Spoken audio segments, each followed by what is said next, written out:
한국 삼성전자의 냉장고를 구입한 미국 소비자들이 잦은 고장에 이제 더는 못 참겠다며 단체 행동에 나섰습니다.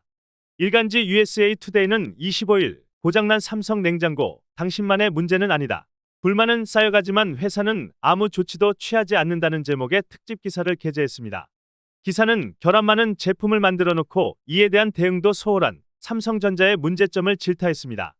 신문에 따르면 지난 2020년부터 삼성 냉장고에 대한 결함이 미국 소비자제품 안전위원회인 CPSC에 매년 수백 건씩 보고되고 있습니다. 특히 지난해 접수된 700건의 냉장고 결함 신고 가운데 무려 70%가 삼성전자 제품이었습니다.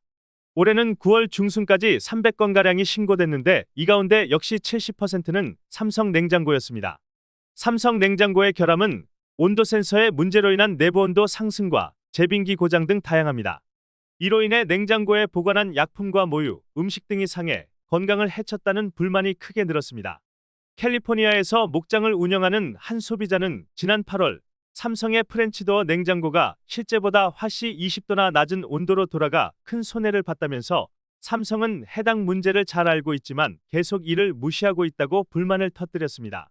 앞서 지난 5월 뉴저지주 연방법원에는 삼성전자를 상대로 집단 소송이 제기됐습니다. 원고들은 삼성전자는 냉장고가 안전한 온도를 유지하지 못한다는 사실을 알면서도 소비자에게 판매했다고 주장했습니다. 이에 삼성전자는 이 소송을 기각시켜달라고 요청했지만 법원은 재판을 지속하겠다고 결정했습니다. 지역방송 WRTV에 따르면 해당 소송 원고들이 개설한 페이스북 그룹에 참여한 소비자는 10만 명이 넘습니다. 이들은 자녀의 식중독 사례와 수천 불의 수리 비용 등에 대한 불만과 함께 해당 냉장고 모델과 사진 등을 공유하고 있습니다. 소비자의 안전과 관련된 제품에 대한 불만이 폭증하는 상황에서도 리콜에 길게는 수년이 걸려 CPSC를 비판하는 목소리도 높아지고 있습니다.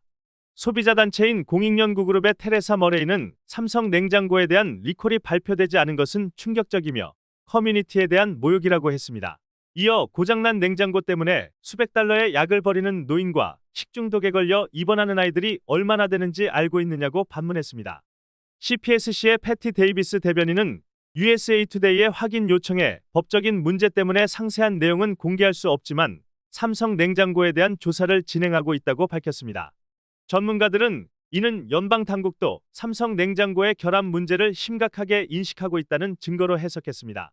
이에 대해 삼성전자는 서면 답변서를 통해 우리 냉장고에 근본적인 문제는 없다면서 미국 가전 판매 1위 브랜드로서 냉장고의 품질, 신뢰성, 성능에 자부심을 갖고 있다고 밝혔습니다. 삼성은 올 들어 삼성 냉장고 결함 보고가 크게 줄어 9월까지 전년 대비 40% 가까이 감소했다고 주장했습니다. 하지만 신문은 같은 기간 CPSC에 보고된 전체 냉장고 결함 보고가 52% 줄었기 때문이라며 삼성 냉장고의 결함은 여전하다고 지적했습니다. 삼성전자는 2022년 기준 미국 냉장고 시장의 23%를 차지했습니다. Smart News, True Story. 미국 뉴스는 아메리카 K.